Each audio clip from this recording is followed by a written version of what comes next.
China నుంచి మరి ఈ విమానాల్లో కార్గో విమానాల్లో పంపించిన 2000 టన్నుల సోడియం పెర్క్లైట్ ఎక్కడ దాచింది ఇరాన్? ఎందుకంటే ఇది చాలా కీలకమైనది. బ్యాలిస్టిక్ మిసైల్స్లోనూ వాడతారు, ప్రత్యేకించి ఎక్స్ప్లోజివ్స్లో వాడతారు. ఇప్పుడు ఇది పెద్ద టార్గెట్.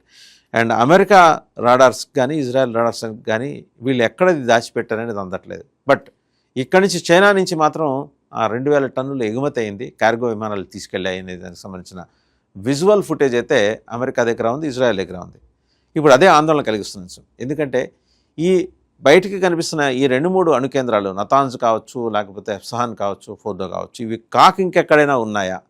వాటిల్లో వీటిని ఈ నిల్వల నుంచి సోడియం పెర్క్లైట్ నిల్వల నుంచి ఈ బ్యాలిస్టిక్ మిసైల్స్, ఎందుకంటే Iran is extremely good at ballistic missiles, hypersonic వాళ్ళ దగ్గర ఉన్నది చెప్తున్నారు. ఖైబర్, ఒక ఆరక్షరాల పేరుని కుదించుకొని ఖైబర్ అని పెట్టుకున్నారు. ఆ ఖైబర్ అంటే అమెరికాకి వెన్నులో వణుకు. బట్ అలాగనే అమెరికా ఏం తక్కువ తెలియదు.